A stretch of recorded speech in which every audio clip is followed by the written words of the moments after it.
Hello student, स्वागत है आपका हमारे YouTube channel if you wait पर। तो स्टूडेंट, जैसा कि आपको पता है कि वेटनरी मेडिसिन वीएलडी के सिलेबस की क्लास हमारी चली हुई है और आज हमारे जो लेक्चर नंबर 2 है वो रहने वाला है। तो चलिए हम करते हैं इस लेक्चर को स्टार्ट। बड़े ही ध्यान से समझिएगा एक एक पॉइंट को। सबसे पहले आप देख पा रहे हैं examples of bacterial, viral and fungal diseases, यानी हम बात करेंगे कि बैक्टीरियल डिजीजेस कौन सी हैं, वायरल डिजीजेस कौन सी है या फंगल। बैक्टीरियल की बात की जाए तो एचएस जिसको आप हेमरेजिक सेप्टिसिमिया बोलते हैं, बीक्यू यानी ब्लैक वाटर, ग्लैंडर्स जो घोड़ों में होने वाली बीमारी है, एक्टिनोबैसिलोसिस एंड एक्टिनोमाइकोसिस। वैसे तो और भी है बट अभी ये ब्रीफली हम नहीं कर पा रहे हैं, ठीक है। तो ओके, वायरल की बात की जाए तो वायरल में आता है FMD, foot and mouth disease, rinderpest, होग कोलेरा, रेबीज, टीडीएस मतलब 3 डेज सिकनेस। अगर मैं फंगस की बात करता हूं तो मोनेलियसिस और डेगनेला डिजीजेस। ऐसा नहीं है, वैसे तो बहुत सारी और मेडिसिन और जो बीमारियां भी हैं जो बैक्टीरिया से होती हैं, फंगस से होती हैं, लेकिन ये कॉमनली यूज होने वाली या कॉमनली आपको फील्ड में देखने वाली ये डिजीजेस हैं। ऐसा नहीं है कि और भी वैसे बहुत सारी बीमारियां हैं, क्योंकि बहुत वेटनरी साइंस बहुत ब्रॉड है। अब हम बात करते हैं पैरासाइट्स की। देखो पैरासाइट्स क्या होते हैं।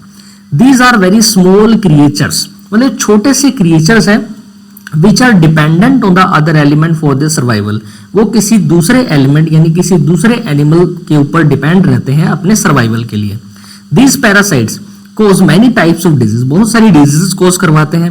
The elements on which they depend are known as host, यानी वो ऐसे एलिमेंट या वो ऐसा एनिमल जिसके ऊपर वो टोटली डिपेंडेंट रहती हैं तो उनको हम क्या बोलते हैं, होस्ट बोलते हैं। अब नॉर्मल बात करते हैं हम टिक्स की।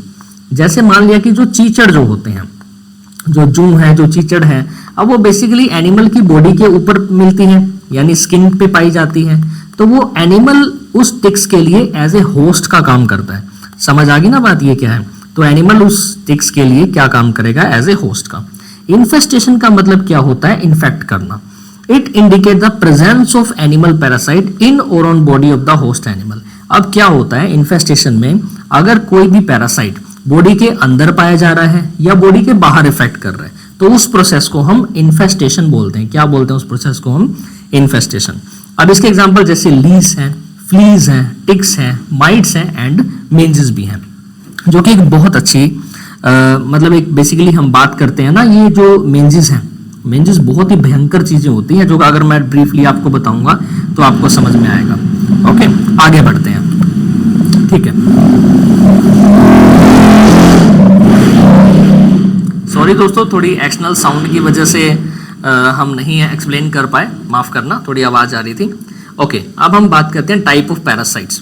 पैरासाइट्स कितने तरीके के होते हैं। ऑब्लिगेटरी पैरासाइट्स क्या होते हैं, ये वो पैरासाइट्स हैं जो अपनी लाइफ स्पेंड करते हैं होल लाइफ ऑन अदर, यानी अपनी सारी जिंदगी किसी दूसरे एनिमल के ऊपर ही सर्वाइव करते हैं, अपने ही उसी दूसरे एनिमल के ऊपर पूरी जिंदगी रहते हैं। उनको बोलते हैं हम ऑब्लिगेटरी पैरासाइट।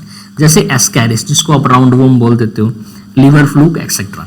टेम्परेरी पैरासाइट्स क्या होते हैं, which spend the some part of their life on other, यानी वो अपनी लाइफ का कुछ ही हिस्सा दूसरे एनिमल के ऊपर सर्वाइव करते हैं। जैसे टिक्स, चीचड़ होते हैं, मर जाते हैं, दवाई दे दी आपने, मर गए। एंडोपैरासाइट्स की बात करें, the parasite that are found in the body, अगर बॉडी एनिमल की बॉडी के अंदर कोई पैरासाइट पाया जा रहा है तो उसको एंडोपैरासाइट्स बोलते हैं। जैसे एस्कैरिस है, बबेशिया है या लिवर फ्लूक है। एक्टोपैरासाइट्स क्या होते हैं, जो स्किन के बाहर यानी आउटसाइड द बॉडी भी मिलते हैं, स्किन के ऊपर। The parasite which are found outside the body, जैसे लीज है, टिक्स है, मेंजिस है, माइट्स है, फ्लीज है एक्सेट्रा। तो ये पैरासाइट्स हैं, ठीक है। आगे बढ़ते हैं, ये देखिएगा बड़े ही ध्यान से। प्रोटोजोआ क्या होते हैं, the living structure constituted of single cell, ऐसे लिविंग स्ट्रक्चर जो सिर्फ सिंगल सेल से मिलकर बने हैं, जैसे ट्रिपैनोसोमा है, बबेशिया है या एनाप्लाज्मा है, तो उसको बोलते हैं प्रोटोजोआ।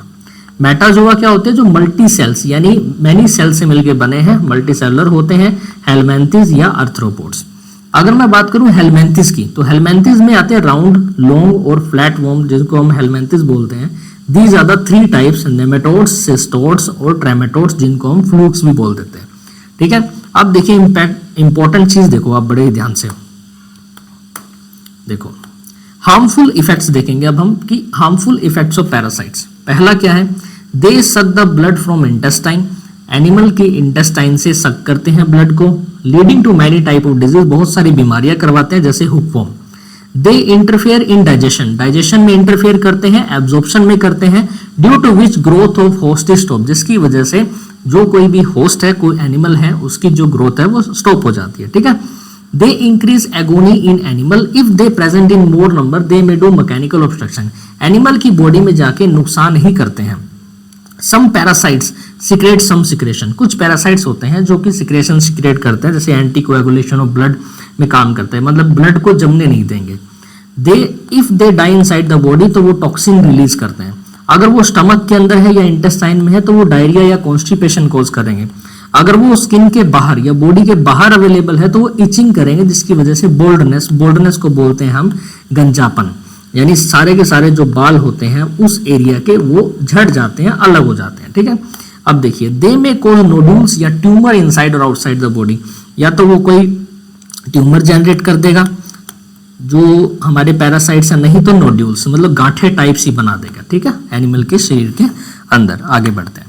अब देखिए ससेप्टिबिलिटी क्या होती है, it refer to the risk of being infected by a disease. इसका मतलब क्या है, कुछ एनिमल ऐसे होते हैं जो ससेप्टिबल होते हैं कुछ डिजीज के, मतलब अगर वो बीमारी उनके अंदर हो रही है तो सिर्फ वो उसी एनिमल के अंदर होगी। जैसे एग्जांपल से समझिएगा, कैनाइन डिस्टेंपर सिर्फ पप्स में होती है, यानी पपीज में। एफएमडी की बात करें, पप्स यानी डॉग्स, ओके, एफएमडी होती है कैटल में, घोड़ों में एफएमडी नहीं होती। ग्लैंडर होती है घोड़ों में। ब्लैक क्वार्टर बीक्यू जो यंग काउस के अंदर होने वाली बीमारी है। प्री डिस्पोजिंग फैक्टर क्या होते हैं, anything that make the animal more prone to infection, कोई भी ऐसी चीज जो किसी एनिमल को बहुत ज्यादा ही प्रोन कर देती है इन्फेक्शन से। जैसे अगर मैं हैबिट की बात करता हूँ, अगर स्मोकिंग इंसानों में लगाते हैं हम, स्मोकिंग की बात की जाए तो prostate cancer in the older age, और प्रोस्टेट कैंसर भी ओल्ड एज के अंदर देखा जाता है। रेजिस्टेंस मतलब प्रतिरोधकता, प्रतिरोध, resistance, resistivity. There are the some diseases which do not occur in some particular species, इसको हम रेजिस्टेंस बोलते हैं। Horse is resistant to FMD, घोड़े के अंदर एफएमडी नहीं होती। कैरियर क्या होते हैं, जो बीमारी को लेके जाते हैं। The animal in which the symptom of any disease are not seen clearly but have disease causing agent, such animal spread the disease in other animal by contact और बाय अदर मींस दीज का carrier. सीधी सी बात है, brucellosis, Brucella abortus. आगे बढ़े। Okay, types of disease on the base of severity. अब देखिएगा, सबसे पहले पर एक्यूट, पर एक्यूट का मतलब इन दिस टाइप सडन डेथ, 2 से 3 घंटे के अंदर ही एनिमल आपका मर जाता है। एचएस, हेमरेजिक सेप्टिसिमिया और एंथ्रेक्स, और भी बहुत सारी बीमारियां हैं। एक्यूट की बात की जाए तो डेथ इन 2 to 3 डेज, 2 से 3 दिन के अंदर ही मर जाता है, जैसे सर्रा और एफएमडी। अगर हम सब एक्यूट की बात करते हैं तो लेस लॉस होता है in this type as compare to acute death, 3 से 4 दिन सब एक्यूट में लग जाते हैं, जैसे मेस्टाइटिस। तो इसलिए थनैला बीमारी का इलाज किया जाता है, 3 से 4 दिन का ही ट्रीटमेंट रहता है। क्रॉनिक की बात की जाए तो disease which goes for a long time, यानी काफी बहुत लंबे टाइम तक रहते हैं, जैसे जॉन डिजीज है या टीबी, टीबी मतलब ट्यूबरकुलोसिस। ओके, आगे बढ़े।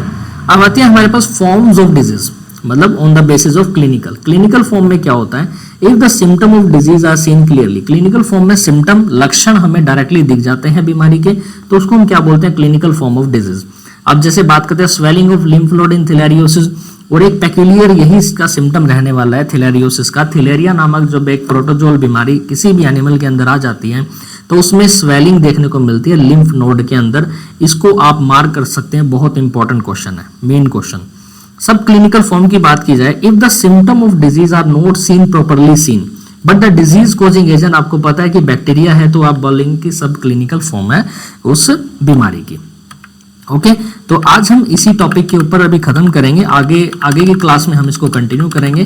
आज की क्लास हमारी छोटी थी, बट ये जो लाइन है, ये जो टर्म्स हैं, आपको समझना बहुत ज्यादा जरूरी है, बिकॉज हम आपको बिल्कुल बेसिक से, 0 से उठा रहे हैं और बिल्कुल हाई लेवल तक लेके जाएंगे।